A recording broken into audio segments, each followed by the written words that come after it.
Hello, today we're going to talk about the scapula, which is commonly known as the shoulder blade. It is a flat triangle bone that's located on the back of the rib cage.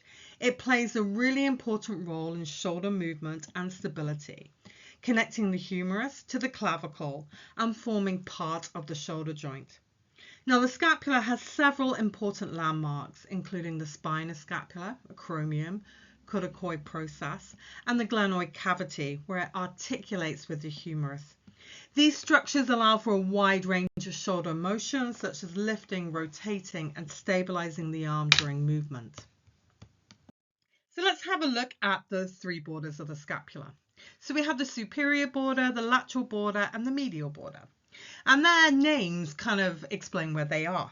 So the superior border will be the highest one, the lateral border will be on the lateral side, and the medial border will be on the medial side. Now you have to think, which way are you visualizing the scapula to where the borders are.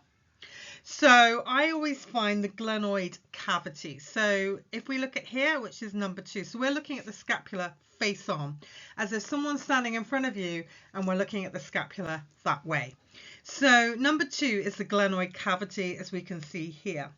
And obviously on this would be the lateral side, and then the opposite side will be the medial side. So let's start with the superior border. It's the top edge of the scapula running near the base of the neck. It is the shortest and thinnest of the three borders. So if we look at this picture of the scapula, number 7 is the superior angle. And where number 5 is, where these two arrows are here, or two lines, that is the superior border of the scapula.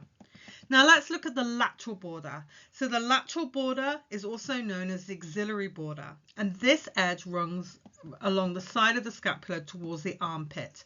It is the thickest border and it serves as attachment points to several muscles. So if we look at this diagram here, number 10 here is the lateral border. So that will go up that way. Now the medial border is also known as the vertebra border. And this edge runs parallel to the spine. It's long and it's straight, and it serves as an attachment point for muscles that move the scapula.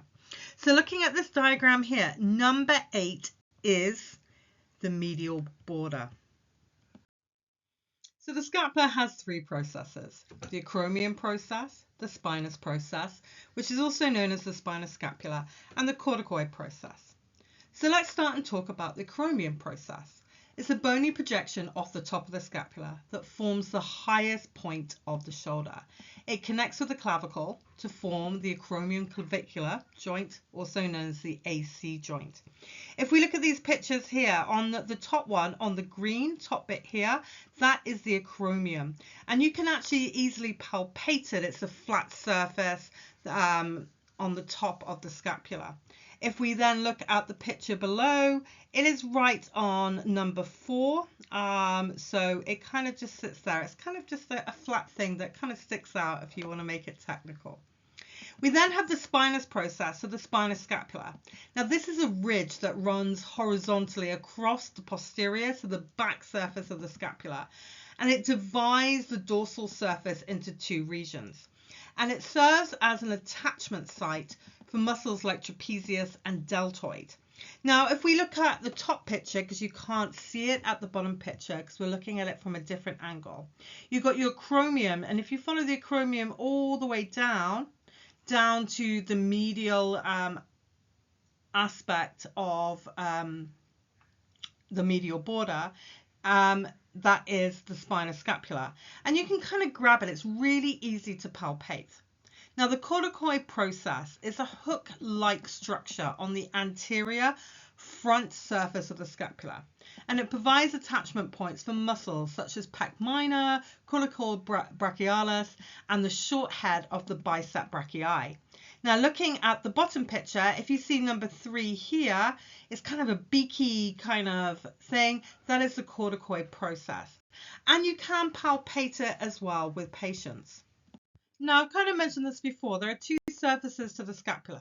We have the costal surface. Now, this is the concave anterior surface of the scapula that faces the rib cage. It's smooth and hollow. It accommodates the shape of the ribs, And it provides a surface for the subscapularis muscle, which is a rotator cuff, to attach. We then have the dorsal surface. Now this is the posterior surface of the scapula, and it faces posterior laterally, meaning it's orientated towards the back and slightly outwards.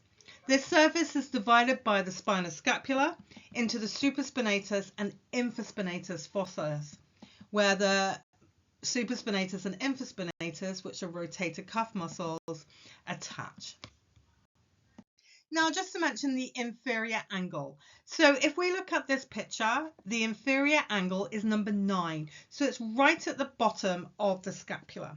Now, the inferior angle is the lowest point of the scapula, and it's where the medial and lateral borders meet. It's typically located at the level of the 7th rib. And this area serves as an important landmark, and it provides attachments for muscles like teres major.